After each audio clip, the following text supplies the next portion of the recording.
Allora credo che ci siamo tutti, i relatori tutti per la prima parte del pomeriggio e vi dico fin dall'inizio che non avremo con noi Gino Benzoni, l'intervento di chiusura perché indisposto. Il resto procede tutto con il programma prefissato e direi che facciamo esattamente come stamattina, dove tutto ha funzionato, mi sembra, nel migliore dei modi. Chi volesse durante le relazioni un momento di pausa, prendere un caffè, lo può trovare a disposizione in sala del giardino.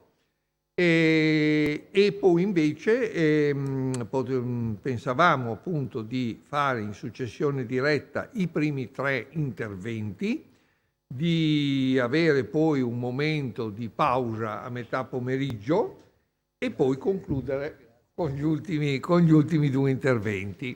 Ecco. E naturalmente la raccomandazione è sempre di stare, come del resto è successo stamattina, di stare dentro il termine cronologico della mezz'ora per ogni relazione, e a questo punto non mi resta che dare la parola a Sergio Perini, Deputazione di Storia Patria per le Venezie, che ci parlerà appunto dei provvedimenti veneziani in Morea 1687-1714. Lo ascoltiamo. Grazie e buongiorno a tutti. Una modalità di lettura degli avvenimenti che andiamo ad esaminare potrebbe essere tratta dall'ambito etico-psicologico, e cioè secondo uno schema dicotomico che ha l'illusione e la delusione, il sogno e la realtà, l'ambizione e il fallimento, l'aspettativa e poi l'insoddisfazione. È uno schema di lettura che si può proporre nell'arco proprio del trentennio che stiamo esaminando, dal 1684 fino al 1714, e si può dividere cronologicamente in 2 periodi netti: il primo quindicennio di guerra, il secondo di pace. Quindi problematiche, modalità di intervento, provvedimenti di una certa natura, di un certo taglio, che si diversificano a seconda di questi 2 periodi della dominazione veneziana in Morea. La guerra procede in maniera tale che per i primi 5 anni si svolgono le azioni militari più consistenti per la conquista di questa regione. La guerra finirà soltanto alla fine del 98. Ecco, e il procedere dell'avanzata veneziana nella penisola avviene nella successione cronologica nell'85 nella parte relativa alla penisola della Messenia, poi avanza ancora verso nord, poi riprenderà invece verso est per conquistare alla fine Napoli di Romania e poi nel 1690 Malvasia. Finché c'è la guerra, ovviamente i provvedimenti di natura politico-amministrativa sono condizionati fortemente dalle condizioni di precarietà, di incertezza, di esigenze impellenti che invece poi si scioglieranno nel periodo della pace. Venezia ha bisogno di dimostrare al mondo, a se stessa e agli stessi sudditi greci, il nuovo acquisto, di essere una grande potenza, di riuscire cioè a civilizzare un'intera popolazione, dimostrando di essere migliore rispetto al regime ottomano. Un regime ottomano che viene disegnato secondo i tratti della atrocità, della inciviltà, dell'arretratezza. Venezia invece si ergeva maestra di civiltà e doveva proprio dimostrare in una terra vergine ma desolata quale era la sua capacità di amministrazione, di recupero, di rinascita. Doveva quindi porsi come salvatrice di questa nuova regione che andava a conquistare. Il problema del dominio veneziano in Morea si inserisce però in un quadro più ampio. Nel concetto di dominio bisogna riferirsi a quello di sovranità, e la sovranità implica l'origine della sovranità stessa. Secondo la mentalità e la concezione giuridica del tempo, vigendo la concezione discendente del potere, la sovranità deriva direttamente da Dio, ma questo era comprensibile per una testa coronata, ma per Venezia era un problema. Con la conquista del regno di Morea, Venezia riesce a recuperare questo titolo regale, essendo la Morea un regno, dopo aver perduto in una scansione a ritmica secolare altri 3 regni, e cioè nel 1470 Negroponte, nel 1570 Cipro e nel 1670 Candia. Non aveva più una possibilità di ergersi a titolo regale, a monarchia in un certo senso, mentre in questo modo realizza questa possibilità. D'altra parte era giustificata in questo senso anche da uno dei principi fondamentali che erano stati sanciti con la pace di Westfalia nel 1648, laddove si era detto che vigeva il principio del superiorem non recognoscens per la nascita di uno Stato, principio vigente tuttora nelle Nazioni Unite. Quindi a Westfalia, dove l'artefice era stato, per la sua grande sagacia, Alvise Contarini, Venezia riesce ad avere questa giustificazione di un dominio che è effettivamente fondato su ragioni e su principi di diritto che sono inoppugnabili. Venezia quindi deve dimostrare questa capacità immergendosi in una realtà che però è in gran parte sconosciuta ed è una realtà multiforme, è una realtà eterogenea, molto problematica. Deve farlo strutturando le istituzioni pubbliche, quelle statali e anche quelle locali.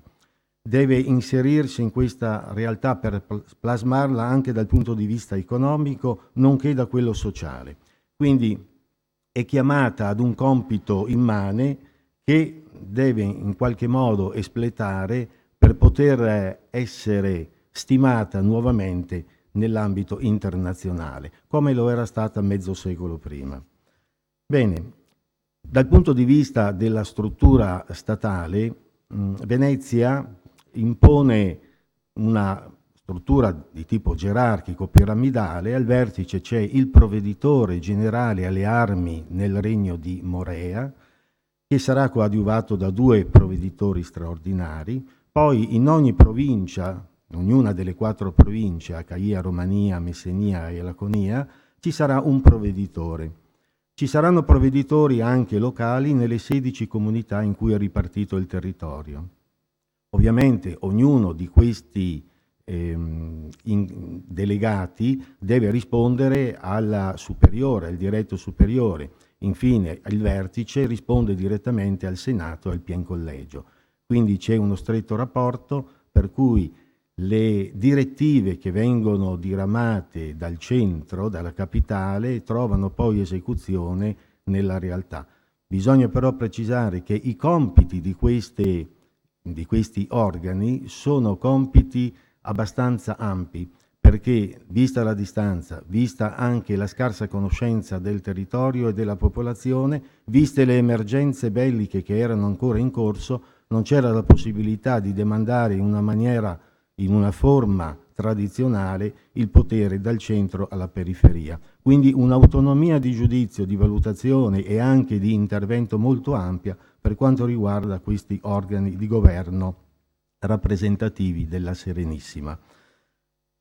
Dal punto di vista dell'organizzazione istituzionale bisogna tenere presente però che l'opera di questi personaggi non è avulsa dal contesto generale politico-amministrativo ed è sottoposta ad un controllo, perché si verifica fin dall'inizio una serie di collusioni, una serie di intrallazzi, di malversazioni che vanno a deturpare quella che era l'immagine di purezza che doveva dare invece la classe dirigente veneziana. E per questo la dura realtà si impone e contrasta col sogno iniziale. L'incrinarsi di questo sogno è proprio l'istituzione, in prosieguo di tempo, di 3 organi collegiali. Nel 1688 i 3 sindaci catastali, che hanno competenze relative alla formazione del catasto, che era un elemento fondamentale dal punto di vista fiscale e tributario, ma anche dal punto di vista amministrativo, nonché militare. Il catasto diventa un miraggio, sempre perseguito nel corso di questi anni, non troverà una conclusione definitiva, sarà però un pungolo incessante per il governo veneziano. Nel 1698, 10 anni dopo, sarà la formazione di 3 deputati sugli affari economici del Regno e degli altri stati del Levante. L'economia si intende sia dal punto di vista di economia privata, sia anche dal punto di vista di finanza pubblica, perché anche qui si erano scoperte dopo 10 anni delle situazioni che erano piuttosto dubbie, piuttosto incerte, che avevano suscitato ovviamente un sospetto di malversazioni, come in certi casi era effettivamente avvenuto. Devono ovviamente soccorrere, per quanto riguarda i conflitti di competenze fra i rappresentanti, le regole dal punto di vista sanitario, le concessioni fondiarie che vedremo sono fondamentali e i provvedimenti anche per l'incremento demografico. Infine, nel 1701 sarà la volta dei 3 sindaci inquisitori. Già questo nome dà il senso di un organismo collegiale che però doveva andare a investigare, doveva andare a verificare l'operato dei rappresentanti locali e se fosse un operato ovviamente corretto dal punto di vista formale, giuridico e anche etico. Il termine fondamentale, il valore da tenere presente nello schema assiologico del governo veneziano, del patriziato, è la giustizia. È un termine che ricorre frequentemente in tutti i documenti, ma è di solito coniugato con un altro termine, la carità. Carità e giustizia sono le uniche 2 verità eterne fra quelle teologali cardinali, e questo è un dato significativo perché l'azione del governo, che si esplica attraverso opere di giustizia, provvedimenti di giustizia dal punto di vista giudiziario, amministrativo e politico, bene, quest'opera deve essere sorretta sempre dalla virtù della carità, perché rimane sullo sfondo sempre il valore fondamentale dell'esperienza religiosa, della fede. La missione storica della Serenissima è di essere paladina della fede, non poteva tradire questo postulato fondamentale e quindi tutta la sua attività politica, amministrativa, concreta, anche in questo contesto greco che per lei è in parte nuovo, doveva essere ispirata da questo valore fondamentale della carità, unito ovviamente alla giustizia. E per far questo, per applicare la giustizia, occorreva avere una base normativa certa. Mancava un qualcosa del genere nell'area greca della Morea, perché il procedere della giustizia sotto i musulmani era abbastanza rapido, piuttosto superficiale, sommario, e quindi non si era sentita neanche la necessità di avere uno statuto scritto. Invece questo avviene e infatti i 3 sindaci catasticatori hanno proprio il compito di elaborare, attraverso l'aiuto anche di qualche competente funzionario esperto, di elaborare uno statuto. Questo statuto, che viene approvato da questo organismo nel 1689, non verrà mai approvato dal Senato, quindi rimarrà una semplice teoria. Rimarrà un sogno, non avrà realizzazione. Si cercherà però di colmare il vuoto legislativo nel 1704 con una riforma legislativa che mette in rilievo l'opera normativa che veniva portata avanti fino ad allora dalle massime autorità locali delegate, e cioè dal provveditore generale alle armi in Morea. Quindi il pragmatismo veneziano emerge nuovamente anche nella questione del diritto, risolvendo in maniera concreta, pratica, un qualcosa che si voleva realizzare secondo dettami che erano di altissimo profilo, di grande valore, ma che in realtà non si riusciva ad applicare in una realtà così complessa, contorta, qual era quella della Morea nella fine del Seicento. Le altre istituzioni che vengono a concorrere nel sistema generale del potere sono le comunità, i comuni. 16 comunità L'istituzione della comunità si inserisce nel rapporto fra governanti e governati, cioè i sudditi. Si voleva creare una sorta di struttura amministrativa, politica, rappresentativa delle realtà locali, soltanto che nel far questo il patriziato innesta uno dei principi fondamentali della sua cultura giuridica e della sua visione della società. Cioè bisognava che alla guida di queste comunità fossero preposte persone che erano le migliori, che costituivano l'elite della società e il ceto egemone, e quindi dovevano anche essere fregiate di titoli, di privilegi, di prerogative che gli altri invece non avevano. Per cui una discriminante fondamentale nella guida di queste comunità locali per poter avere una sorta di leva del potere e agire in maniera immediata e coordinata fra tutte le comunità che si erano formate. Questo però tradiva un intendimento e una realtà che non era effettivamente come veniva pensata in termini teorici, perché a comporre queste comunità, in genere erano le elite, il ceto egemone era composto da 100 consiglieri, 80 in altri casi, variava fra 80 e 100. Ebbene, queste famiglie egemoni erano famiglie che si trovavano incardinate all'interno dei gangli dell'amministrazione pubblica, ma soprattutto nelle strutture delle esazioni fiscali, nella struttura fiscale generale, negli appalti, nell'esazione delle decime e così via. Quindi avevano un interesse molto forte e di conseguenza questo portava a tutta una serie di conseguenze negative per quanto riguardava l'amministrazione concreta e la difesa degli interessi pubblici. L'illegalità era un tratto dominante, diffusissimo, generale nella società della Morea del tempo ed era quindi possibile che ci fosse una sorta di influenza negativa per quanto riguardava l'agire anche degli stessi operatori veneziani, degli stessi delegati veneziani. Dal punto di vista finanziario, infatti, le cose erano molto problematiche. Venezia applica il principio fondamentale per cui la terra d'occupazione militare deve sostenere, deve sovvenzionare le truppe che sono stanziate in quel posto. Allora le truppe venivano retribuite sia con la paga in contanti, sia anche con una sorta di indennità integrativa in viveri, in particolare in frumento, in pane, eccetera, perché era usanza questo che l'onere del mantenimento delle truppe, dal momento che le milizie offrivano un servizio di difesa, di protezione ad un territorio, bisognava che il territorio contribuisse a queste spese.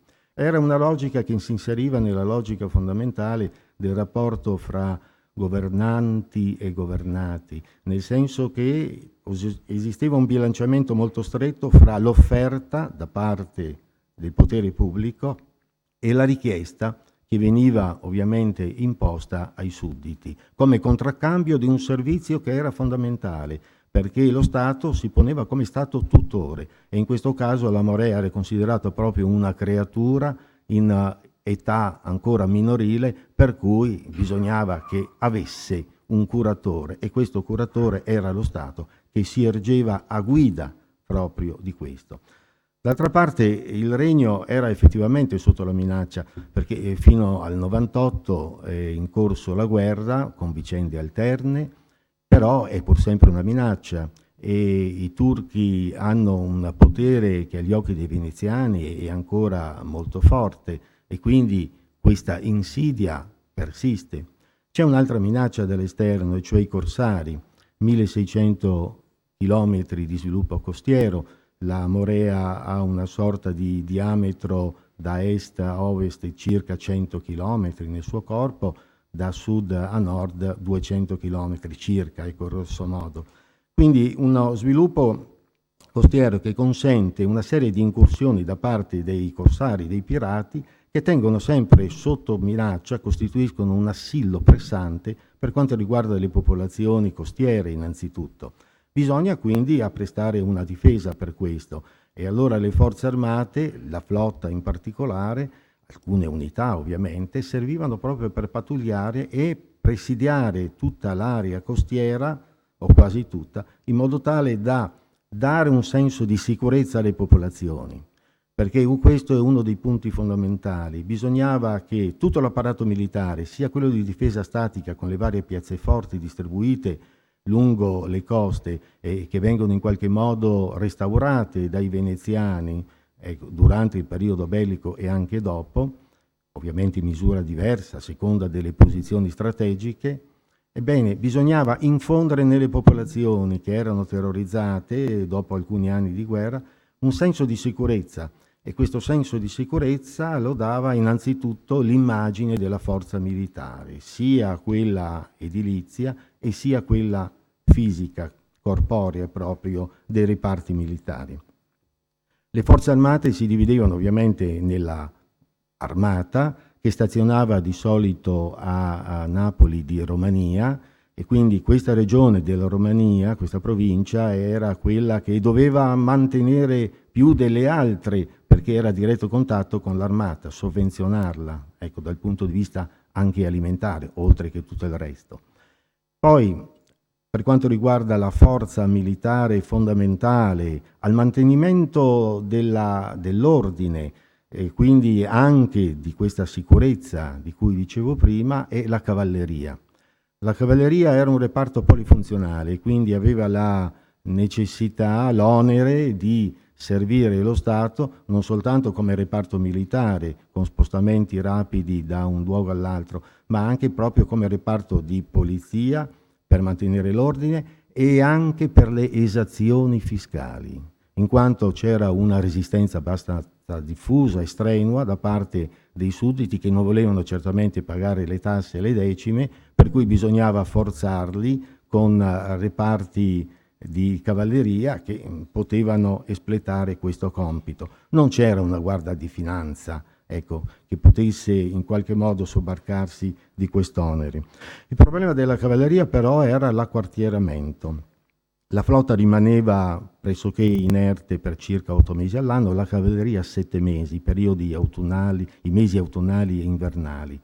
E quindi è il problema della modalità con cui questo reparto si rapporta alla popolazione, perché d'inverno, nell'autunno, sì, le truppe di cavalleria venivano sparpagliate, divise fra le famiglie, e quindi questo costituiva un onere, una promiscuità esistenziale molto forzata che non poteva certamente essere elusa.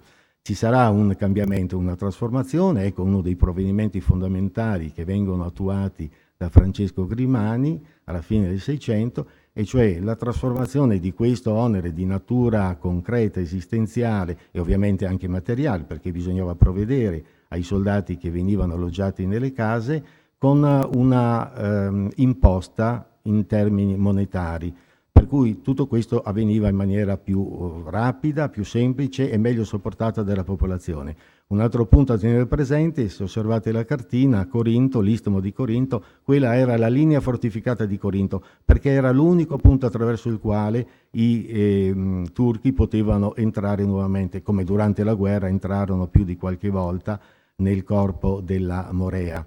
Ecco, da tenere presente un'altra cosa, che dal punto di vista della difesa militare, tutto quello che riguarda il Golfo di Corinto, il Golfo di Patrasso, Lepanto, con la perdita, poi con la pace di queste località che sono a nord, ecco, queste realtà marittime diventano zone di passaggio fra le popolazioni. Infatti un'opera di propaganda, di persuasione molto intensa che viene portata avanti dal potere ottomano è quella di catturare le popolazioni dalla Morea alla propria parte. Lo stesso però facevano i veneziani, per cui c'era una sorta di compensazione. Ecco, finisco soltanto parlando un attimo relativamente alla società. In Morea la popolazione nel 1691 circa è circa 119.000 abitanti, meno di Venezia.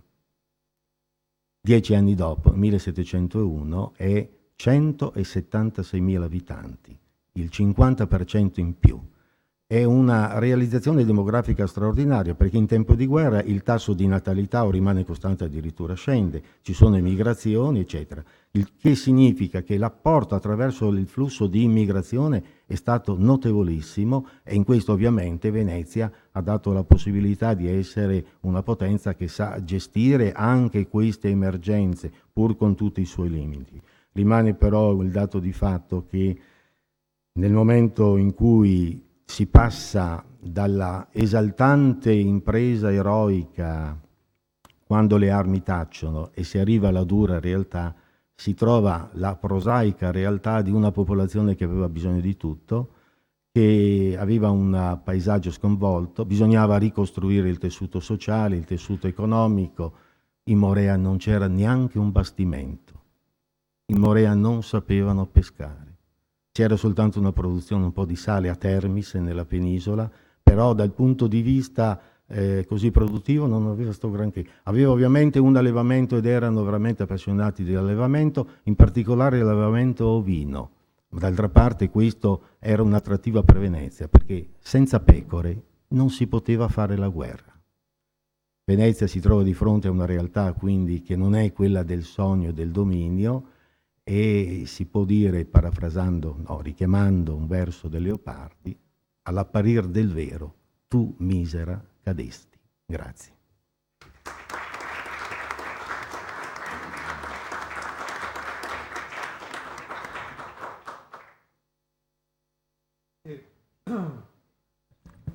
Grazie a Sergio Perini per questa bella illustrazione appunto del rapporto tra la guerra, l'economia, le strategie, diciamo, di dominio e di organizzazione dei territori e questa, ahimè, conclusione che peraltro corrisponde effettivamente alla storia. Allora, sempre in termini di rapporto tra guerre, finanze, balzelli, tasse e sovvenzioni alle truppe combattenti, credo che sia orientata la relazione di Luciano Pezzoli, Università Ca' Foscari di Venezia, al quale diamo subito la parola per questa sua illustrazione, Una finanza di guerra. Prego. Grazie. Anzitutto permettete di ringraziare l'Istituto Veneto per l'invito, che ho accettato molto volentieri perché mi permette di tornare su argomenti, non dico affascinanti, perché mi sembra esagerato, ma estremamente argomenti cruciali per capire ascesa e declino di una potenza, in questo caso Venezia.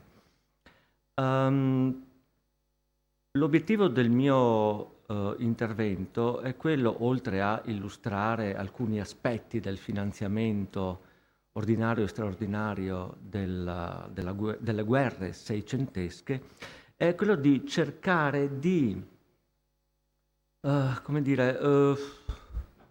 misurare l'impatto che la fiscalità ebbe sui contribuenti.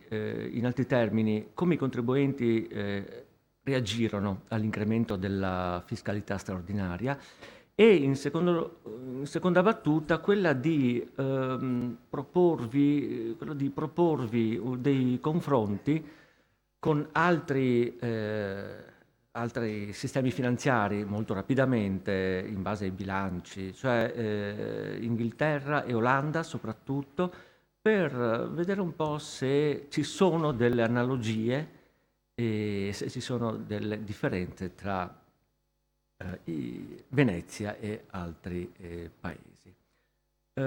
Iniziamo subito non tanto dalle entrate quanto dalle uscite, perché sono le spese che dettano gli andamenti poi delle entrate.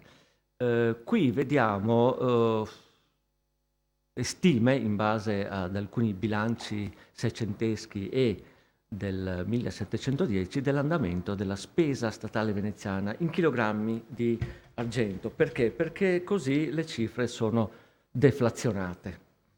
Se vi avessi proposto i dati in termini nominali, naturalmente ci sarebbe stata una notevole distorsione, e analogamente, a mio vedere, se vi avessi proposto il metodo classico, cioè quello di trasformare il denaro in chili o quintali o tonnellate di grano. Perché? Perché allo Stato non interessa il grano, o meglio, in parte interessa il grano nel caso veneziano per fare il biscotto, o meglio, miglio, cereali inferiori, eccetera, ma soprattutto interessa metallo prezioso, in particolare argento e quando possibile oro, per pagare i soldati. Perché, diciamo, almeno teoricamente è necessario pagare soldati professionisti con moneta buona, altrimenti non sono molto contenti e potrebbero anche ammutinarsi. Questo non accade sempre, però insomma, l'importante è avere disponibilità di metallo prezioso. Come vedete, l'andamento è, diciamo così, vede un 600 diviso in due, una prima parte con una spesa tendenziale in diminuzione e una seconda parte invece che è caratterizzata dai conflitti di Candia e poi della prima guerra di Morea, per cui ovviamente c'è un incremento delle necessità.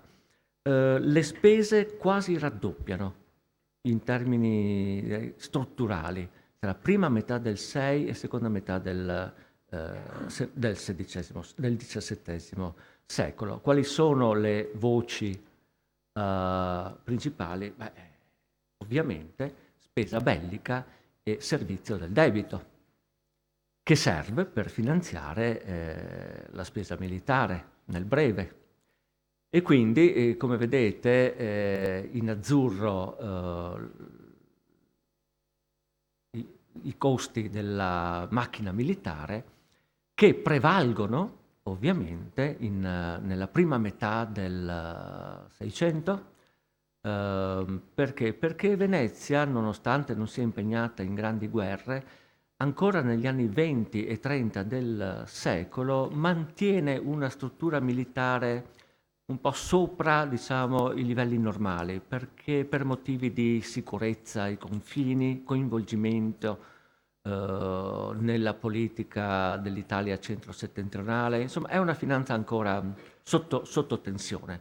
Quindi quello che accade dal 1645 in poi è solamente un incremento di una velocità che è abbastanza elevata per quanto riguarda la spesa militare. Il secondo 600 invece, come vedete, è caratterizzato dalla prevalenza del servizio del debito, cioè i costi per pagare quello che è stato preso a prestito durante la guerra. La spesa bellica diminuisce, ma ovviamente se si vuole mantenere una sorta di reputazione dello Stato come debitore, bisogna pagare possibilmente regolarmente gli interessi ai creditori, e questo vedremo in particolare più avanti.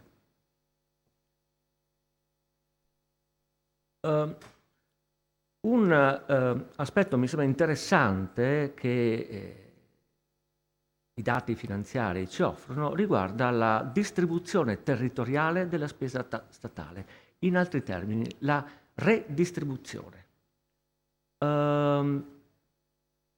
Come potete osservare, la prima metà del secolo è caratterizzata da una redistribuzione che definirei abbastanza equilibrata, nel senso che e questo è il debito, l'indebitamento dello Stato e quindi la redistribuzione tramite il pagamento degli interessi sui, chiamiamoli titoli di Stato, è relativamente basso.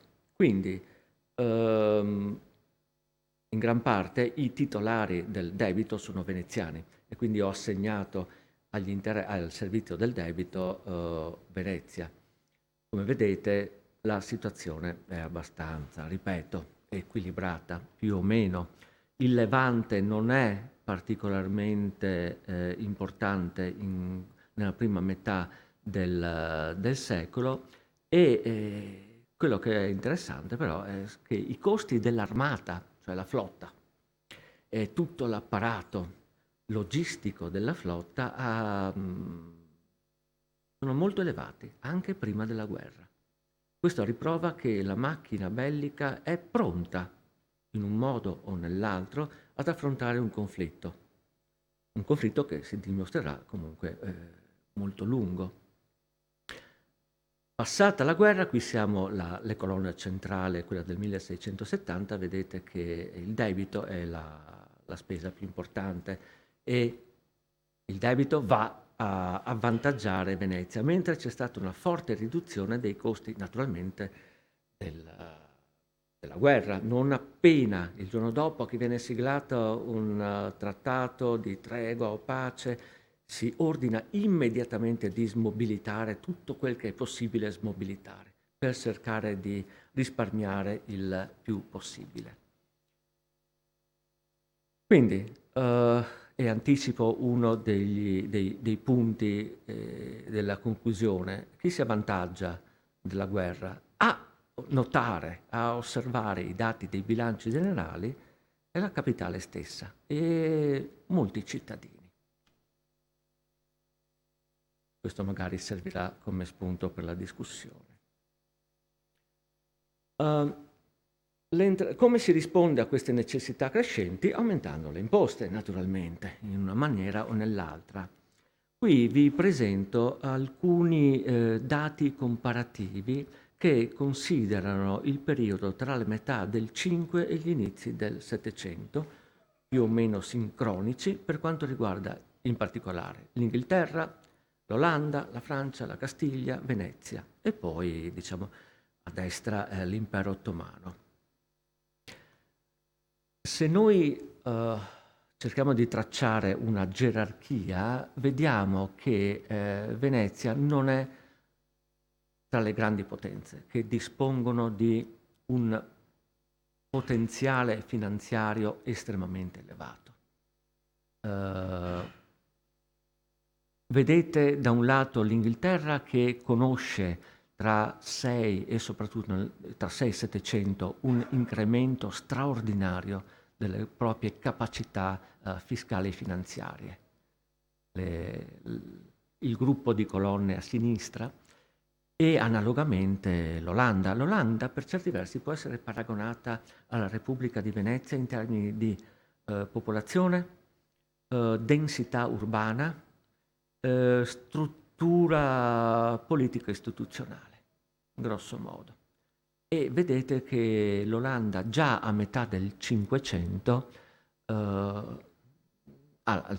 già agli inizi del 600, colonna rossa, a metà del 500 non esiste la finanza olandese, quindi è indubbio che non sia possibile fare un confronto. Vedete che già a metà all'inizio del 600, colonna rossa, la finanza olandese come potenziale più o meno rappresenta il doppio di quella veneziana a parità di popolazione, per poi aumentare sempre di più. Il 600 olandese, il secolo d'oro, è caratterizzato da un enorme prelievo fiscale, che viene però sostenuto da una crescita economica altrettanto straordinaria.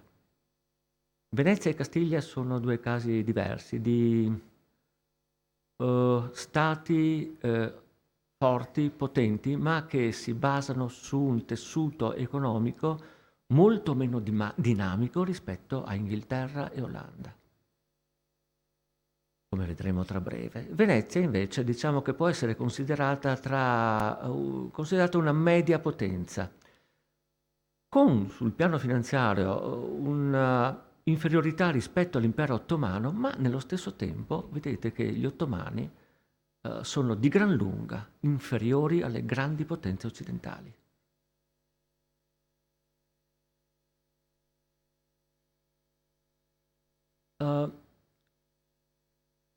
Qui abbiamo gli stessi dati esaminati, elaborati in termini pro capite. Prego. Sì, l'Olanda fa spavento. Diciamo che il contribuente olandese non dovrebbe essere particolarmente felice del suo secolo d'oro, perché c'è stato un prelievo estremamente significativo. Vedete che però nello stesso tempo Venezia si avvicina molto alla Francia e alla Castiglia in termini pro capite. E questo sta a significare che in termini, come dire, di rapporto tra efficienza del sistema economico, efficienza fiscale, eccetera, cominciamo a vedere una repubblica che fa una sua figura. Notate il confronto con il nemico, cioè con l'impero ottomano, di gran lunga inferiore, svantaggiato esaminando in termini pro capite. Perché? Perché la struttura dell'impero non è in grado di mobilitare risorse in maniera efficiente. Ultima elaborazione: entrate statali pro capite in termini di giornate lavorative di un muratore. Guardate Venezia, al secondo posto, dopo l'Olanda e sopra l'Inghilterra, e ben avanti a Francia e Castiglia. Non parliamo poi dell'impero ottomano. Quindi, capacità di prelievo elevata, considerando il quadro economico, che pone Venezia, diciamo, in una posizione molto buona. Ora, se i contribuenti veneziani o veneti fossero contenti di questa classifica, ho qualche dubbio. Tuttavia, in termini di confronto, di capacità di prelievo, Venezia fa un'eccellente figura a livello internazionale. Qual è stato poi la domanda fiscale vera e propria? Qui vi propongo un grafico che illustra l'andamento della domanda fiscale sulla terraferma in base a alcuni parametri che poi presenterò più tranquillamente nel contributo scritto. L'indice pari a 100 nel 1615-17, quindi in periodo di conflitto, però vedete che la situazione tra il 1580 e la guerra di Gradisca, diciamo secondo decennio del 600, è in crescita, ma non è straordinariamente elevata. Ci sono poi delle fasi, una fase estremamente significativa che si apre con la guerra di Gradisca e che apre un periodo di forte domanda fiscale negli anni 20 del 600. C'è un abbassamento ovviamente a seguito della peste del 1630, per poi riprendere a salti durante la guerra di Candia, con una significativa diminuzione durante gli ultimi anni del conflitto. La prima guerra di Morea ridà vita alla domanda fiscale, ma vedete che l'andamento è altalenante e questa è una media mobile novennale, quindi che tende a ridurre gli scarti.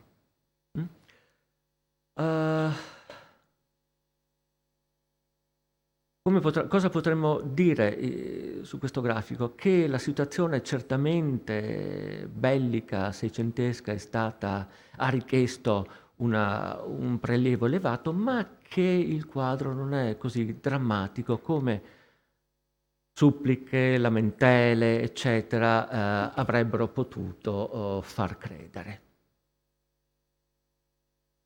Quale fu la risposta dei contribuenti? Nel senso che di fronte alla domanda straordinaria di denaro che arrivava dalla capitale, quale fu l'atteggiamento? Pagare tranquillamente, cercare di resistere, cercare di ritardare il più possibile i pagamenti, negoziare, fare rognorri? Siamo in uno stato d'antico regime, quindi il prodotto fiscale è anzitutto il risultato di una negoziazione tra poteri locali, centrali, tra forze diverse, e quindi vediamo un po'. A vedere i dati della Camera Fiscale di Padova, cioè della Tesoreria Provinciale di Padova, il sussidio e l'imposta straordinaria furono regolarmente pagati tra il 1644 e il 1672. Abbiamo il 1658 che mostra un pagamento sotto il 60% per il sussidio, ma nello stesso tempo abbiamo negli anni precedenti che il sussidio viene pagato di più. Questo cosa significa? Che a differenza di quanto accade ora, o meglio, di quanto dovrebbe accadere ora, poniamo al sussidio del 1618 non corrisponde il pagamento intero nel 1618 o nei primi mesi del 1619, ma il pagamento dell'imposta viene dilazionato sino al 1621-22, tanto che il saldo può avvenire a distanza di 5 o 10 anni. Questa non è una caratteristica di Venezia, della Repubblica di Venezia, ma è una caratteristica della società ad antico regime, perché i pagamenti sono spesso dilazionati.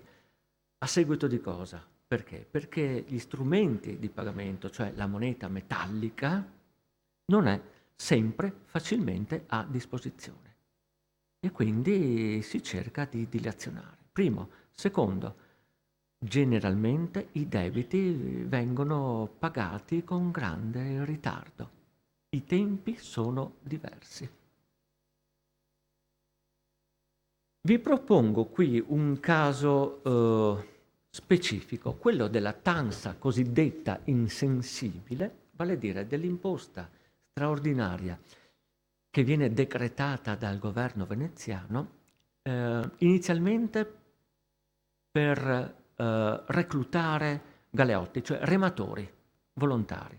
Occorrono molti rematori per equipaggiare la flotta e quindi si ha bisogno di personale, possibilmente volontario, che è molto più efficiente dei condannati, degli schiavi, eccetera. Quindi occorre molto denaro. 130 ducati a testa per rematore, è parecchio.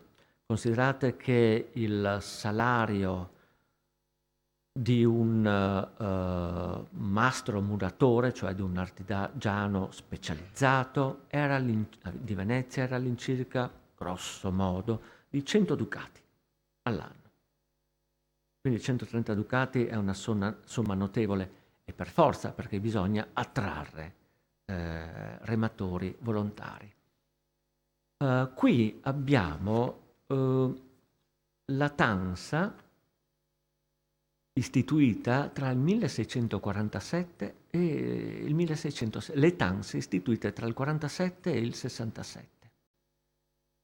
Azzurro è la quota imposta, in rosso la quota riscossa e poi, sempre tornando al discorso della redistribuzione, in giallino la somma che va a Venezia.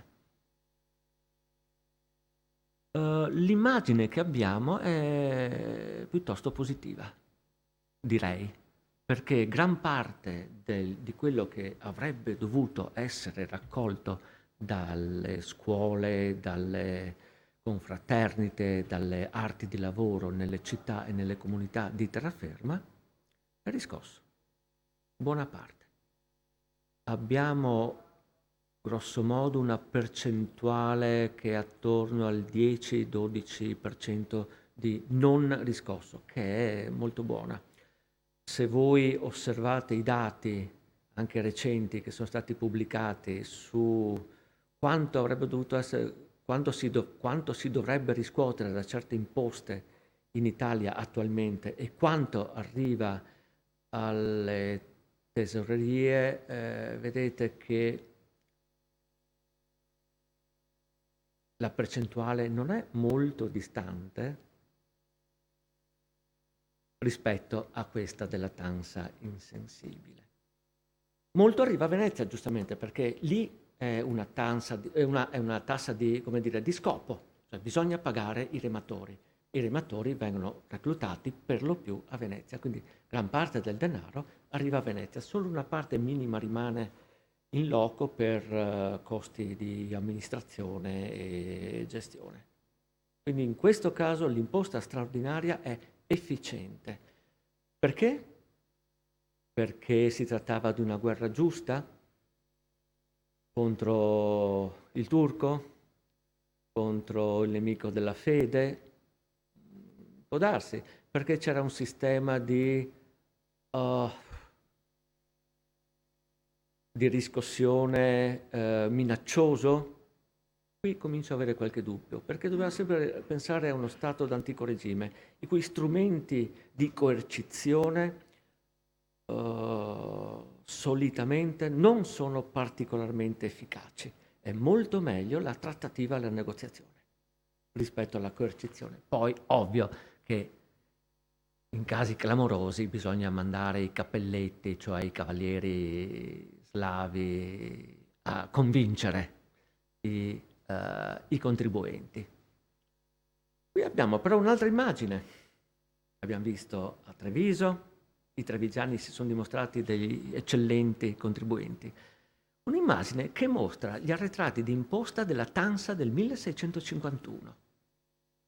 Qui il senso di patriottismo nei confronti della Repubblica come antemurale della cristianità contro il turco comincia a dimostrarsi un po' debole. Quasi la metà degli arretrati d'imposta del 1651 viene da Venezia. Sono i contribuenti veneziani che si mostrano particolarmente ariottosi. Un quarto dalla terraferma, che è quasi normale, e il 28% dal dogado. Quindi, usando un termine attuale, la Campania si mostra solo per un quarto renitente rispetto alla capitale e al suo territorio. E questo è un elemento degno di considerazione, perché nello stesso tempo, quando si tratta di imporre tasse straordinarie, il Senato veneziano tende a imporle prima a Venezia, per dare l'esempio, e poi alla terraferma, in modo che i sudditi della terraferma non possano dire ma voi ci colpite, voi gravate sulle nostre tasche. Il Senato aveva facile gioco, buon gioco, dicendo no, siamo noi per primi che paghiamo e poi tocca a voi. Nello stesso tempo però non credo che il Senato pubblicasse, diffondesse questi dati sull'atteggiamento dei contribuenti della capitale.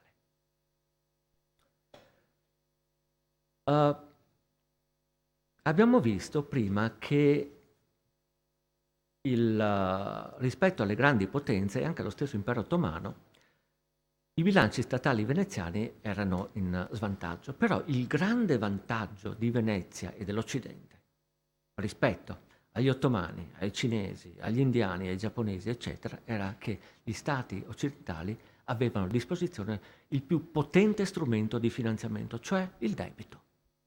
L'indebitamento è cruciale per affrontare le guerre e il problema dell'impero ottomano è che a un certo momento, quando il proprio esercito inizia a mostrare problemi di approvvigionamento, logistico, eccetera, non è in grado di ricorrere all'indebitamento. La grande forza di Venezia è l'indebitamento. Qui vedete l'andamento del debito. Si passa da un indebitamento quasi zero agli inizi del 600 perché molto è stato restituito alla fine del 500 per poi passare a un indebitamento elevato, ovviamente in concomitanza con gli sforzi bellici.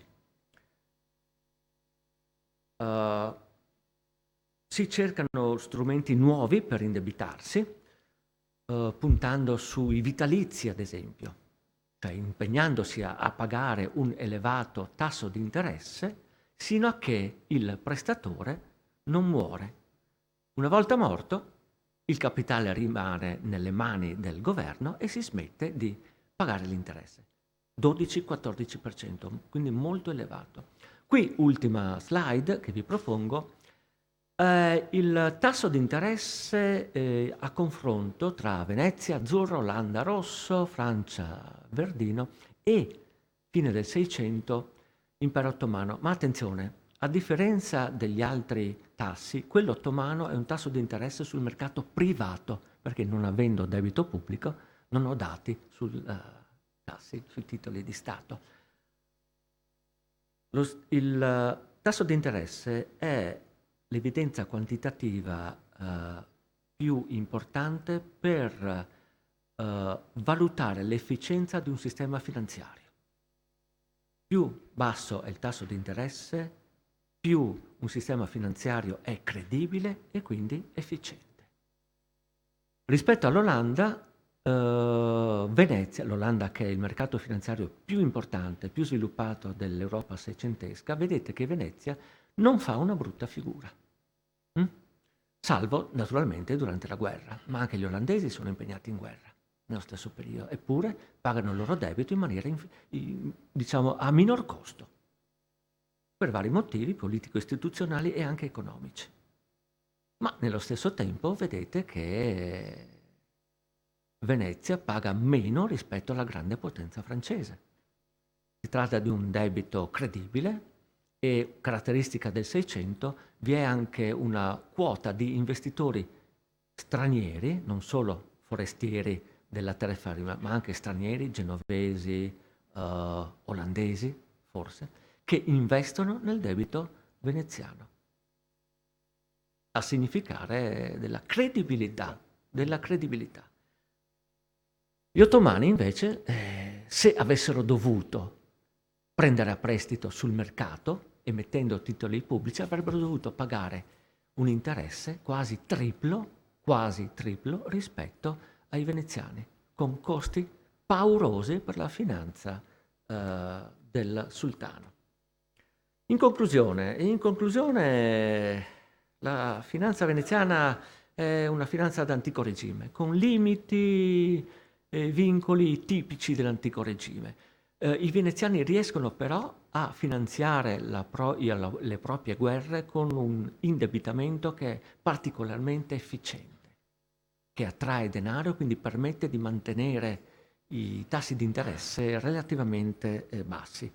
Chi sono i vincitori? Come sempre, i vincitori sono quelli che hanno disponibilità di liquido, di cash, e che quindi possono sfruttare le opportunità di investimento su debito pubblico, vendite di uffici, vendite di beni comunali, vendite di osterie, vendite di botteghe, acquisto di nobiltà, se è possibile. Queste sono le grandi occasioni per quelli che hanno già denaro. I vinti chi sono? Quelli che devono pagare le tasse per poi servire il debito pubblico. E quindi quelli che pagano le tasse, i contribuenti. Ma il quadro è molto più complesso, ve l'ho fatta abbastanza semplice. Grazie dell'attenzione.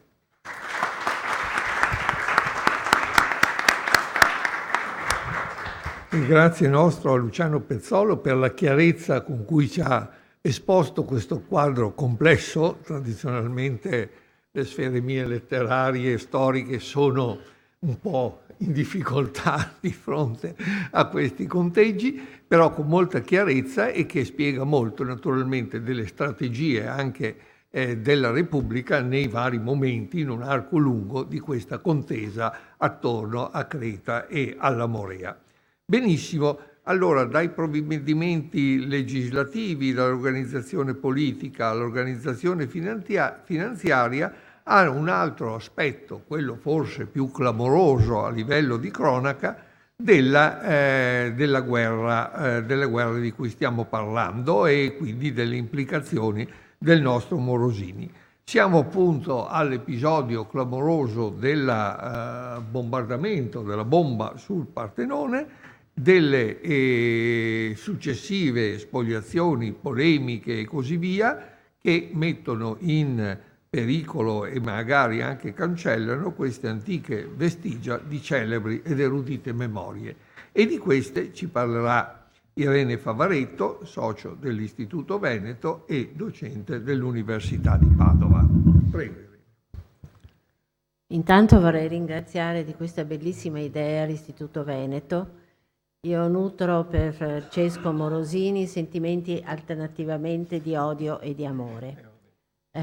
Ho studiato Francesco Morosini, me ne sono occupata da sempre, essendo un'archeologa classica, la più classica che ci possa essere, perché mi sono molto occupata sia del Partenone, sia anzi, la mia tesi è stata sull'Atena Parthenos, per cui direi che è proprio il cuore della classicità. E mi dispiace molto di non essere potuta venire ieri e anche questa mattina, a causa di forza maggiore, ahimè, non sono riuscita a venire e immagino che siano state tutte molto belle le relazioni. Leggerò proprio perché l'argomento è talmente vasto e talmente intricato che starei qui una settimana, mi arriverebbero tanti foglietti dal professor Pizzamiglio di 5 minuti in 5 minuti, per cui cerco di stringere facendo così. Tanto bisogna che mi abitui a questo sistema. Dunque, il 21 settembre del 1687 un grosso contingente di truppe occidentali al comando di Francesco Morosini dovrebbe comparire, ma non compare. No, dovrebbe comparire. Andare oltre. Eccolo. Reduce dalla campagna di Morea, era sbarcato al Pireo, noto allora come Porto Leone, e si era quartierato sulle colline ad ovest dell'Acropoli, dalla parte che permetteva un più facile accesso alla cittadella e che è quella dove saliamo ancora oggi, dalla parte dei Propilei. Era un esercito eterogeneo, al quale partecipavano, su istanza di Papa Innocenzo XI, oltre a Venezia, la Polonia, l'Austria, truppe svedesi e mercenari da vari luoghi del vecchio continente. Doveva rappresentare la risposta all'assedio di Vienna del 1683, pericolo immenso fortunatamente sventato, che aveva visto i turchi avanzare proprio nel cuore d'Europa. Sì, bisogna fare tutte e due. Doveva rappresentare la risposta all'assedio di Vienna nel 1683, che aveva visto i turchi avanzare proprio nel cuore d'Europa, e si voleva con questa spedizione, nota come l'ultima crociata, infliggere all'impero ottomano un colpo mortale. Vediamo il Partenone è ancora intatto, coronato dal minareto. Il 29 settembre 1687, 3 giorni dopo la caduta di Atene, Francesco Morosini trasmette al governo della Serenissima la sua soddisfazione per la conquista della città, che descrive come ornata di cospicue fabbriche e antiche vestigia di celebri ed erudite memorie. Egli può vantarsi di essere stato, dice, la mano liberatrice che aveva ridato la libertà ai greci, salvandoli, dice sempre Morosini, dagli aspri languori inflitti dalla dominazione turca, ma nel suo dispaccio omette il caro prezzo pagato, lo scoppio del Partenone e i 300 morti civili che giacevano tra le rovine del Tempio. Alla notizia dello scempio, da ogni parte d'Europa giunse unanimo la riprovazione, davanti alla quale Morosini si giustificò parlando della sola prodigiosa bomba che causò la desolazione del maestoso tempio dedicato a Minerva e che in empia moschea s'era convertito. Sono queste le ragioni dietro le quali non solo Morosini, ma anche altri ufficiali appartenenti all'esercito occidentale si trincerano. La casualità di quella bomba, caduta nel tempio attraverso un pertugio, e la trasformazione dell'edificio in moschea, oltre alla sciagurata decisione dei turchi di ammassare al suo interno la Santa Barbara e di aver dato riparo proprio in quel luogo alle famiglie dei notabili della città. Eppure la necessità di colpire la parte vitale dell'Acropoli per fiaccare l'avversario era ormai divenuto scopo comune della coalizione occidentale. In quel fatidico 26 settembre, la gragnola di colpi provenienti dagli accampamenti degli alleati acquartierate a ovest della cittadella, era andata avanti per ore senza riuscire a centrare l'obiettivo.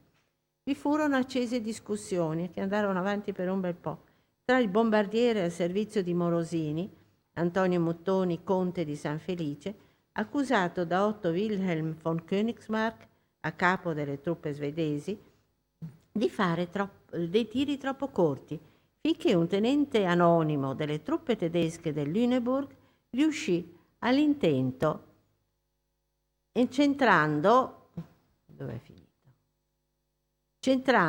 il tetto del Partenone. Si vede, ma non so qui come si faccia, si vede la traiettoria proprio che piomba sopra al tetto. La deflagrazione fu spaventosa. Le antiche vestigia di celebri ed erudite memorie vennero ricoperte da nuvole di polvere che si innalzarono a lungo verso il cielo. Ne abbiamo tantissime di queste disegni dell'epoca. Lo spettacolo presentato dall'Acropoli dopo il disastro doveva essere sconvolgente. La bomba aveva centrato la copertura del tempio, causando danni irreparabili. Frammenti di una vasta porzione del tetto erano piombati al suolo da tutte le parti, trascinando lacerti del fregio e delle metope settentrionali le più esposte al crollo. Il pensiero corre inevitabilmente ad un'altra distruzione subita dall'Acropoli, forse ancora più cruenta. Tra 480 e 479 a.C., torniamo indietro dunque di più di 2000 anni, per ben 2 volte i persiani riuscirono ad invadere la cittadella ateniese e a darsi alla distruzione dei piccoli templi allora esistenti e di tutte le immagini sacre che decoravano il santuario consacrato dalla notte dei tempi alla dea Atena.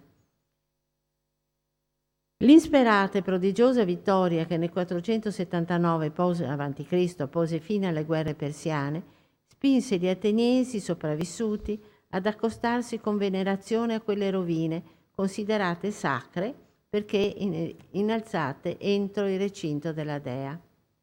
Mani pietose raccolsero i frammenti di statue votive violate dalla furia devastatrice del nemico, riunirono i frontoni spezzati dei tempietti arcaici e li seppellirono in grandi fosse perché nulla uscisse dai confini dell'Acropoli. Queste colmate persiane, come vennero chiamate in epoca moderna, che ebbero anche la funzione di rafforzare i pendii scoscesi dell'Acropoli lungo il lato sud, furono scoperte solo alla fine dell'Ottocento, mettendo in luce splendidi esemplari di scultura arcaica e severa. Questa è una delle colmate persiane, il Moscoforo, che è bellissimo, che tuttora conservano i loro brillanti colori non offuscati da agenti atmosferici e hanno conservato i colori. Nel 1687, al contrario, non vi furono mani pietose che riunirono le venerate memorie. Raccolti i morti, nessuno pensò di proteggere ciò che era rimasto della deflagrazione. Iniziò invece, neppure tanto nascostamente, un secondo sfregio, la raffa dei frammenti scultorei da parte delle truppe occidentali, ufficiali o semplici soldati che fossero. Frammenti piccoli e grandi vennero asportati senza remore, rovistando tra le rovine chi trovava il rilievo di una testa o chi il profilo di un cavallo, se ne impossessava, facendone preziosi souvenir che poi raggiunsero, con il ritorno in patria delle truppe, diversi luoghi d'Europa. Dopo la vittoria sui persiani in quel lontano 479 a.C., l'Acropoli invece non venne più toccata per almeno 30 anni. Rimase come monumento e ricordo di quegli avvenimenti terribili in cui mancò poco che la prepotente forza persiana avesse il sopravvento sul piccolo popolo greco. Intorno alla metà del V secolo a.C., il genio di Pericle creò in pochi decenni, con l'aiuto di Fidia e di altri artisti, quel miracolo di monumenti che con il caldo colore del marmo pentelico ornano ancora oggi, pur ma ridotti dal tempo e dall'uomo, ma ancora impressionanti, la sommità dell'Acropoli, è faro ed esempio di civiltà nel mondo mediterraneo per tanti secoli. Partenone crebbe con le sue opere d'arte sotto la magistrale opera di Fidia e di Ctino. Nel tempo subì insulti, furti e alterazioni. Sparì gran parte dell'oro che rivestiva il colosso della dea Atena. La stessa dea fu trasportata a Costantinopoli e se ne persero le tracce. Il tempio pagano fu trasformato dapprima in basilica bizantina e poi in cattedrale latina e infine in moschea. Furono aperte finestre, costruite scale, matronei e spostati gli ingressi. La sua fama resistette a tutte le ingiurie, la sua bellezza era ed è intramontabile. Nei secoli Atene fu contesa tra turchi e signorie occidentali che di volta in volta se ne impossessarono. Per alcuni anni, tra fine 300 e inizio 400, il ducato di Atene fu anche sotto la signoria della Serenissima. Sembrava che il tempio con le sue rovine andasse perdendo la sua forza evocatrice, ma la diffusione degli studi umanistici, il rinnovato interesse per la storia e le antichità greche, spinsero viaggiatori, antiquari, studiosi a riprendere le vie della Grecia.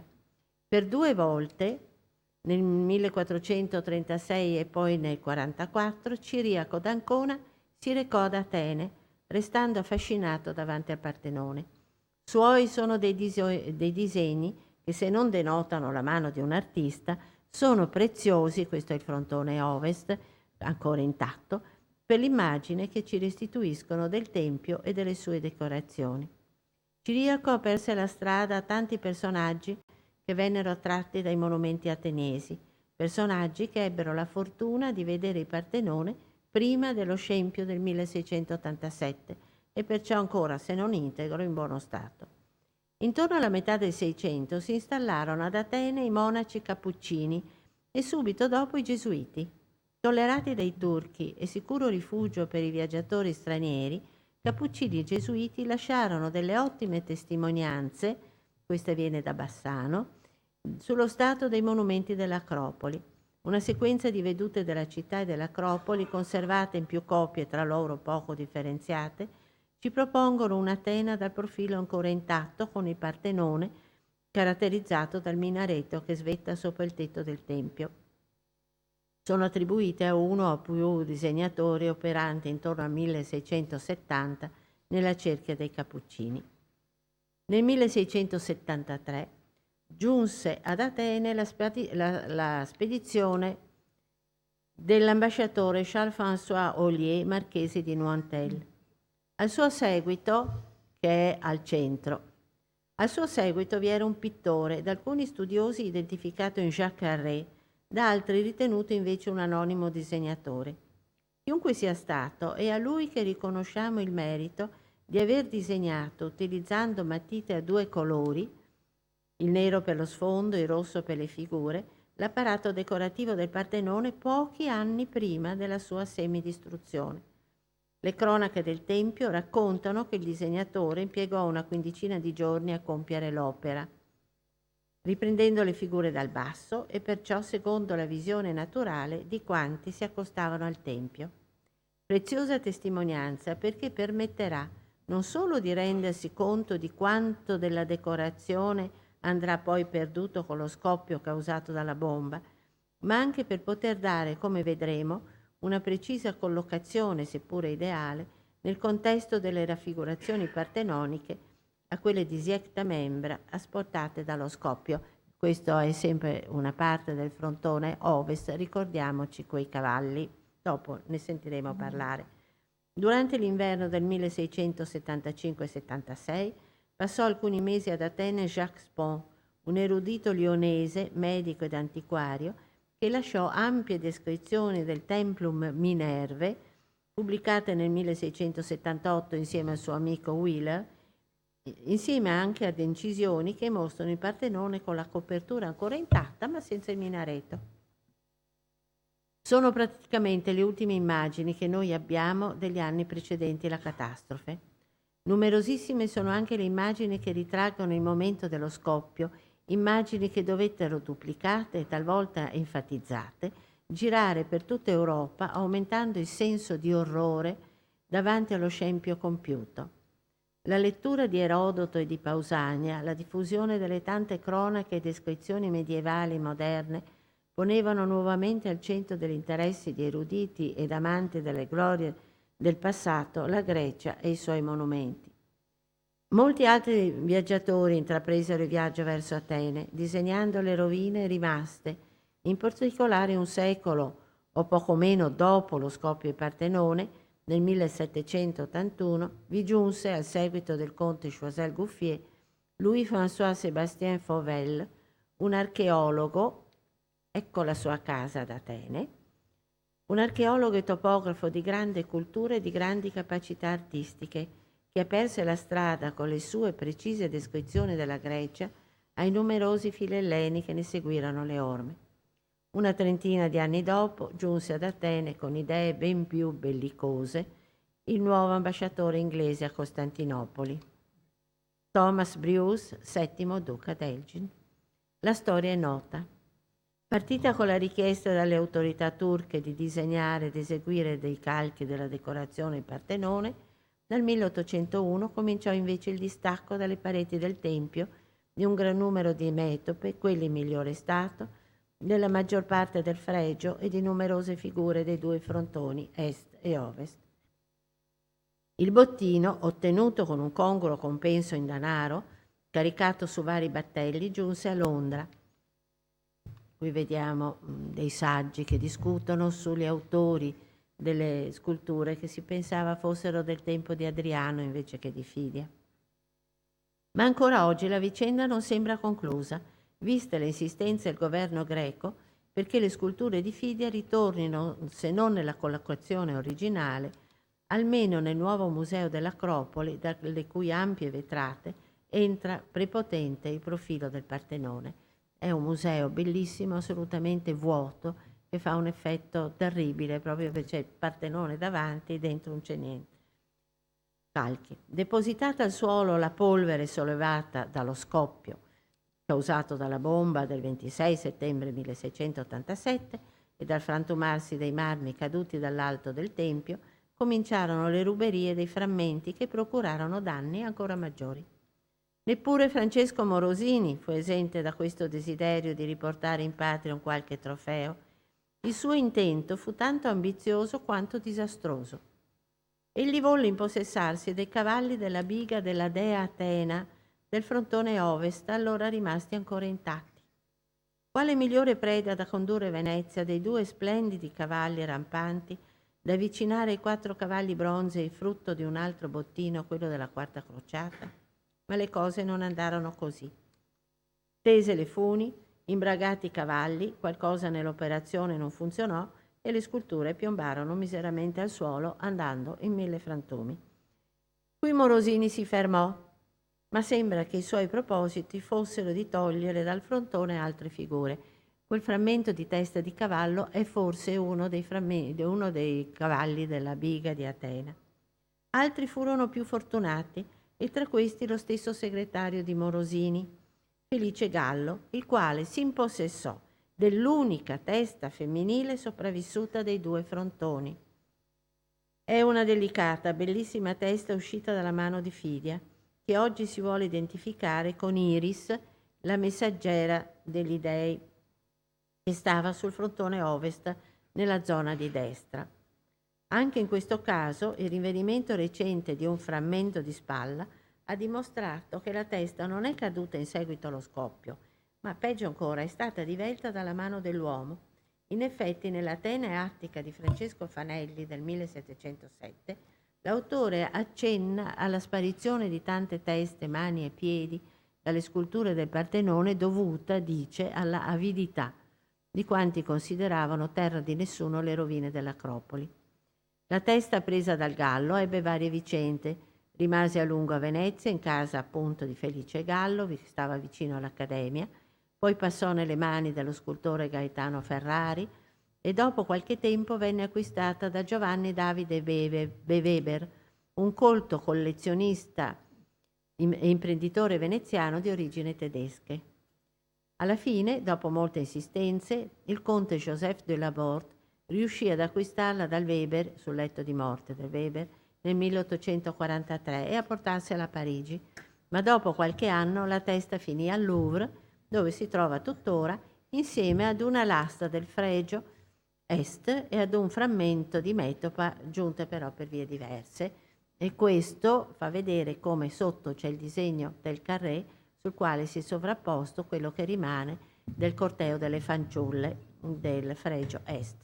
Senza aver la pretesa di elencare tutti i frammenti riconosciuti come provenienti dal Partenone in seguito allo scoppio della bomba, citerò solamente quelli in cui si abbiano notizie certe. In genere sono frutto di donazioni a vari musei avvenute a distanza di anni, forse in seguito al ripensamento di eredi che, comprendendone l'importanza, sentivano il peso di possedere oggetti di tale valore storico. Le provenienze delle donazioni corrispondono quasi sempre alle nazioni che parteciparono nel 1687 all'assedio di Atene. Grazie ai precisi disegni del 1674 attribuiti al Carré, il disegnatore al seguito del marchese di Nointel e agli studi compiuti in questi ultimi anni, in particolare da Ian Jenkins, siamo in grado di individuare la collocazione esatta delle teste strappate dal fregio del Partenone. Ai Musei Vaticani si trovano 3 frammenti. La testa di un cavallo, di cui abbiamo già parlato, del frontone ovest, forse uno della biga di Atena, una testa di fanciullo dal fregio nord con un vassoio con delle offerte e una testa di anziano da una delle metope meridionali che non ho, di cui non ho l'immagine. A Vienna si trovano 2 frammenti dal fregio nord, lo vediamo a sinistra e nella sua collocazione sul disegno del carré. 2 teste di anziani e la testa di un giovane con alle spalle quella di un cavallo dal fregio della cavalcata dei giovani. Sono 2 frammenti importanti che i disegni del carré aiutano a ricollocare, seppur idealmente, nella loro posizione originale. Giunti a Venezia, furono acquistati da Tommaso Bizzi per la sua raccolta al Castello del Cataio. Le vicende testamentarie di questa enorme collezione portarono i 2 rilievi a Vienna, dove tuttora si trovano. A Palermo, al Museo Antonio Salinas, si trova il frammento di un piede di Artemide, lo vediamo sotto, del fregio est. In occasione dei Giochi Olimpici del 2004 ad Atene, il frammento venne dato in prestito, ma si tratta almeno per ora di un caso unico, fu comunque restituito nel 2010. Se guardate bene, non so se ci sia c'è il piede di Artemide. Abbiamo Efesto, Apollo, Artemide, Afrodite con il figlio Eros e poi degli anziani che guardano verso l'avvenimento principale, cioè Atena. Alla Nick Harsberg Glyptothek di Copenaghen si trovano la testa di un lapita e quella di un centauro della metopa quarta del lato sud. Furono donate a Re Cristiano V da un mercenario danese al servizio della Serenissima. L'elenco potrebbe essere ancora lungo, ma le razzie dell'esercito agli ordini di Morosini non si fermarono all'Acropoli e ai frammenti del Partenone. Il prelievo più importante fu quello di 2 lastre frammentarie del tempietto ionico che sorgeva lungo l'Ilisso, un torrentello ai piedi dell'Acropoli ormai diventato un rigagnolo. I rilievi, databili intorno alla metà del V secolo a.C., restarono per anni nella collezione veneziana dei Trevisan, c'è anche scritto. Furono poi venduti separatamente, una a Tommaso Bizzi e oggi a Vienna, l'altra per diverse vie si trova oggi a Berlino. Alla fine la conquista di Atene durò meno di un anno, perciò quelle tragiche vicende che portarono l'armata occidentale al successo non ebbero per l'Europa coalizzata contro l'impero ottomano un grande vantaggio dal punto di vista politico. Dopo lo smacco dei cavalli del frontone ovest, Francesco Morosini non volle comunque tornare a Venezia a mani vuote. Se cavalli non dovevano essere, vi erano altri animali, anche più importanti, che rappresentavano il simbolo della Serenissima, e qui c'entrò l'obiettivo. Al Pireo vi era una colossale statua di leone, e sotto c'è il Pireo, una grande statua di leone che da suggerire ai veneziani di dare al porto il nome di Porto Leone. Alto quasi 4 metri, databile al IV secolo a.C., Il leone aveva già subito le attenzioni di mercenari scandinavi al servizio nell'undicesimo secolo dell'imperatore bizantino. Sul fianco destro del grande animale appaiono infatti delle iscrizioni in caratteri runici, il cui andamento sinuoso ricorda il profilo di un dragone, e la testa del dragone sarebbe sulla destra, poi tutte le spire, e sono appunto delle iscrizioni runiche. Ma a Morosini un leone non bastava, anche perché aveva già forse in mente la loro collocazione accanto al portale dell'Arsenale, la trionfale porta di terra coronata da un grande leone andante, voluta nel 1460 dal doge Pasquale Malipiero, che ne affidò l'opera a Giovanni Gambello. Nel tempo il portale si era arricchito di altri simboli a ricordo della battaglia di Lepanto, ornandosi sulla sommità della statua di Santa Giustina, che qua è senza testa, nel cui fausto giorno, il 7 ottobre 1571, era venuta la vittoria sui turchi. Morosini aggiunse altri 2 leoni al suo bottino, setacciando le vie intorno all'Acropoli.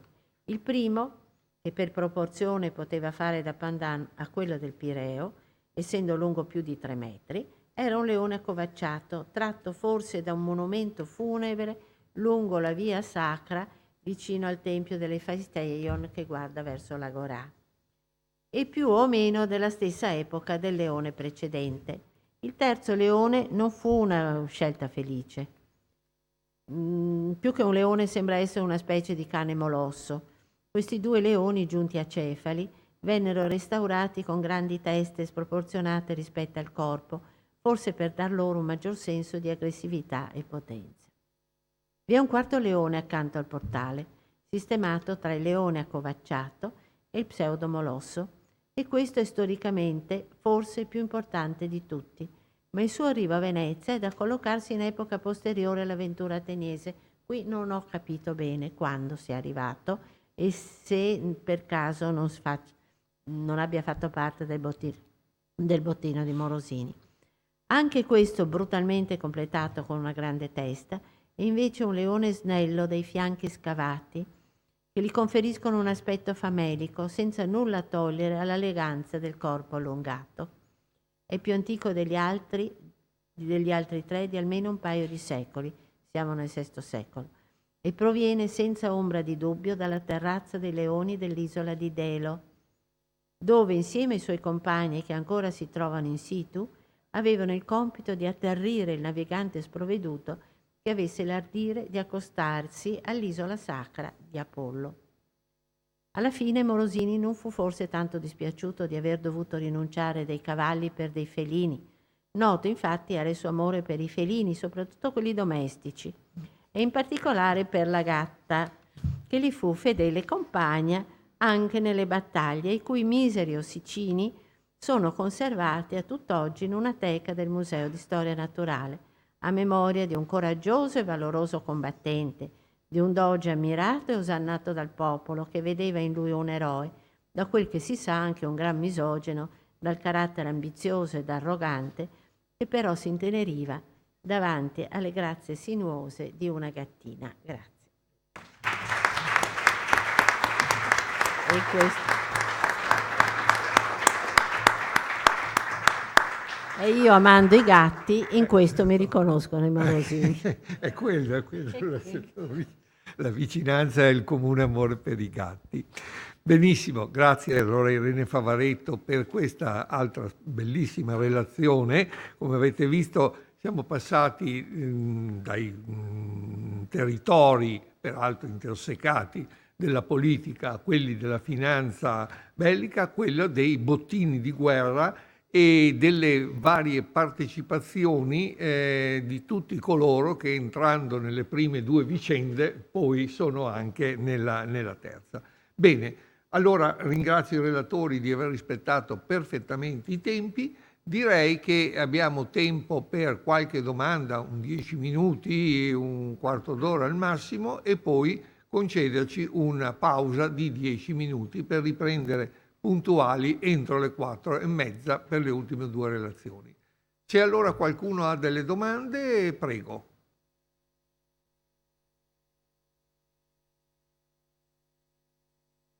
Rompo il ghiaccio io con una domanda economica. o forse, quando in quei testamenti che leggevo stamattina si parla di 24 carati, corrisponde a un'entità monetaria o semplicemente dire un patrimonio diviso in 24 parti? Ecco, in 24 parti, sì, sì.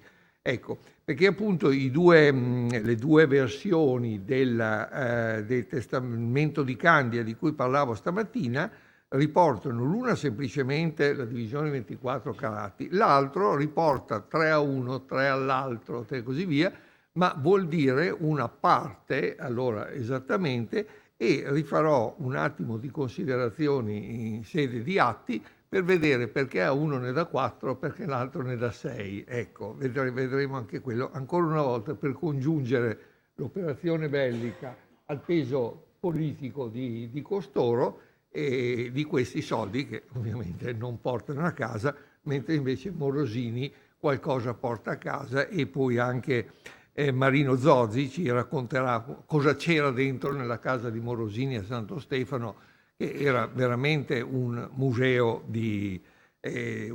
familiare enorme. Ecco.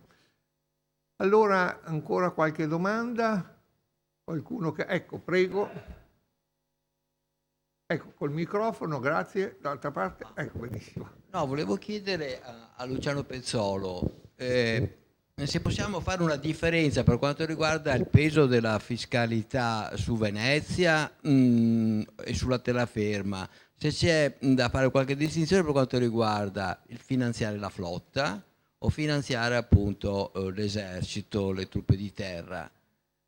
Dunque, sei anche così convinto che Venezia facesse una politica, diciamo, di alleggerimento per quanto riguarda la terraferma, dicendo guardate, sì, c'è un dominio sulla terraferma, però il peso della fiscalità lo sopportiamo noi, quindi una manovra di carattere politica, di carattere politico. Ecco, non so se puoi rispondere a queste due piccole domande.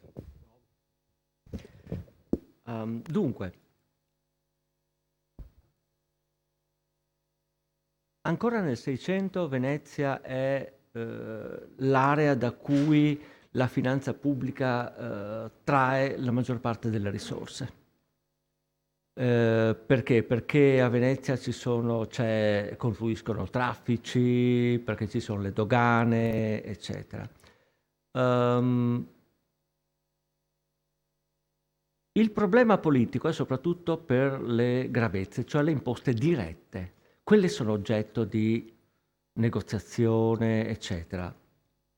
E quando i veneziani solitamente vogliono imporre una tassa diretta, che poi sta poi alle comunità decidere se riscuoterla come imposta diretta, se riscuoterla come dazio, se riscuoterla sul denaro della comunità. Insomma, poi Venezia dice, noi vogliamo questo tot di denaro, chiamiamolo sussidio, teoricamente è un'imposta diretta, e poi però fate voi, noi non vogliamo entrare nelle vostre beghe. E questo è estremamente, direi, intelligente per certi versi, perché lascia la conflittualità a livello locale. E qui entriamo nelle questioni politiche. Io credo che, come dicevo prima, la risultante fiscale in termini, diciamo, quantitativi sia dovuta a rapporti politici, a rapporti di potere. E nello stesso tempo, più lo Stato si mostra, come dire, attento alle istanze dei contribuenti, più è in grado di riscuotere. In altre parole, allo Stato assoluto corrisponde un'elevata inefficienza fiscale. Allo Stato, diciamo, contrattuale, mettiamola così, grazie, corrisponde una più elevata efficienza fiscale. Venezia è stata uno Stato contrattuale, cioè uno Stato d'antico regime. Perché uno Stato d'antico regime? È uno Stato giurisdizionale che riconosce varie giurisdizioni. non esiste solo quella statale, è uno Stato di corpi locali, di corpi politici, e solamente con la Rivoluzione francese e tutto il resto che nascerà un nuovo Stato costituzionale e così via, con diversi apparati, eccetera. E Venezia era questo. Questo permette, per certi versi, ai veneziani di avere una certa elasticità nel momento in cui si deve imporre una tassa straordinaria. Perché prima, come dicevo, lo fanno loro. Iniziamo noi prima a pagare la tansa insensibile. E dopo un anno viene richiesta anche alla terraferma. Gli ambasciatori che solitamente vanno piangendo davanti al collegio dicendo che non abbiamo più denaro, i nostri contadini sono sfiniti, i nostri mercati sono bloccati, i nostri mercanti pagano troppe tasse, non hanno più soldi per le materie prime, eccetera, non possono dire questo. Perché i senatori oppongono il fatto che, guardate, siamo noi i primi a pagare. Che poi paghino, come è stato dimostrato dalla Tansa del 1651, paghino effettivamente è un altro discorso. Ma è una questione politica. E per questo, secondo me, anche in termini assoluti, l'incremento del prelievo fiscale, chiamiamolo prelievo fiscale, sui contribuenti sia di Venezia sia della terraferma non è particolarmente drammatico in tempo di guerra. Perlomeno la guerra non ha inciso in maniera strutturale sulle potenzialità, mettiamola così, del sistema economico, sia di Venezia sia della terraferma. Altri elementi erano più importanti. Purtroppo. Dunque, mettiamola così. Investire nella guerra era profittevole per Venezia sino agli inizi del Cinquecento, perché si è creato uno spazio economico, uno spazio commerciale incredibile, perché si sono convogliate risorse con la violenza. Da un certo punto in poi, dal 5 e 600, sono guerre di difesa, e quindi quello che veniva investito sulla guerra non rientrava in termini economici. Questo è l'impatto negativo della guerra di Candia e della guerra di Morea. Ma non frena, o non aiuta il declino economico di Venezia. E non frena nemmeno le potenzialità economiche della terraferma, a mio vedere. Dati quantitativi però sono sempre ballerini.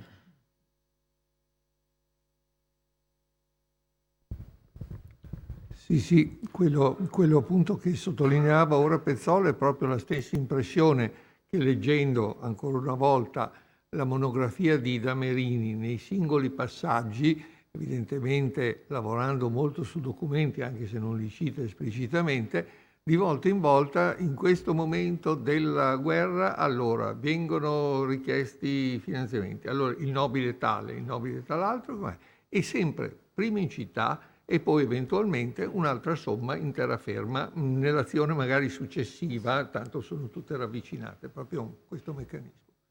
Prego Matteo.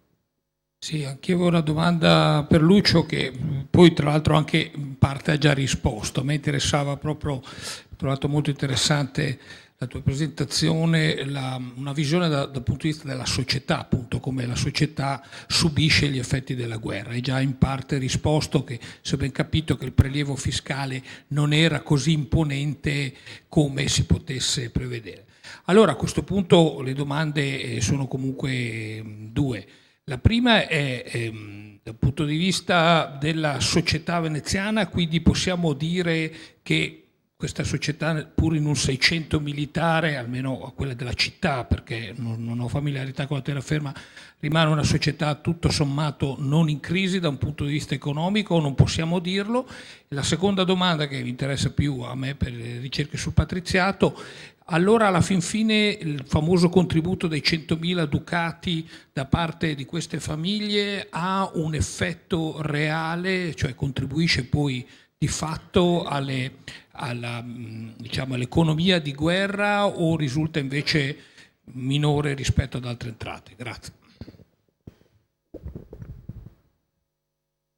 Grazie Matteo. Il discorso sulla crisi o meno dell'economia veneziana nel Seicento è piuttosto complicato. Io credo, d'accordo con Richard Rapp, che esista un declino assoluto e un declino relativo. In termini assoluti,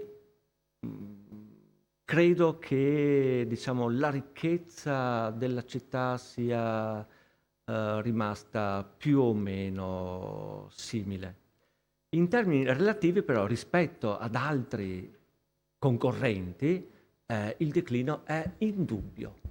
Abbiamo visto i dati inglesi e francesi per quanto riguarda la finanza, sono dimensioni completamente sconosciute. Dietro c'è una forte economia, sviluppata in Olanda e in corso di sviluppo in Inghilterra. Questo è indubbio. E quindi sono due declini diversi. Uno che è apparente, che non lo è, cioè quello assoluto. Voglio vedere, una città, Venezia nel Seicento è ancora una città ricca. Se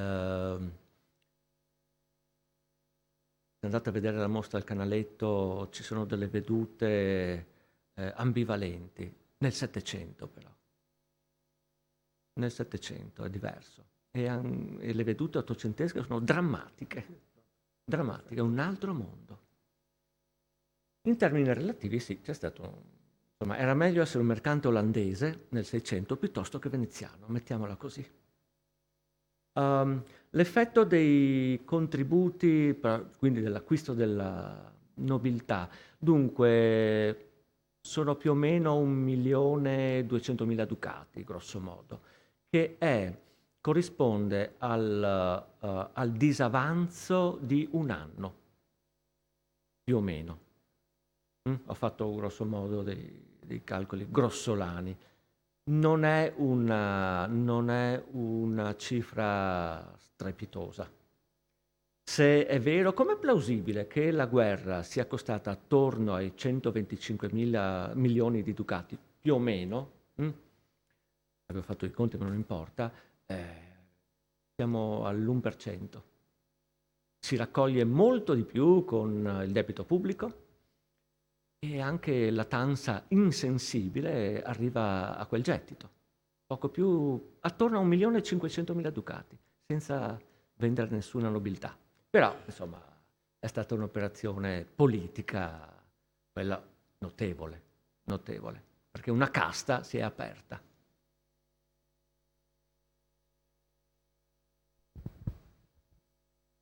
Benissimo. Allora, grazie anche di questi chiarimenti supplementari. Ci concediamo 10 minuti, un quarto d'ora, c'è ancora il caffè e il tè a disposizione e poi riprendiamo con l'ultimo spezzone del nostro convegno. Grazie a tutti. Ma allora, questo aumento del debito pubblico ha poi un effetto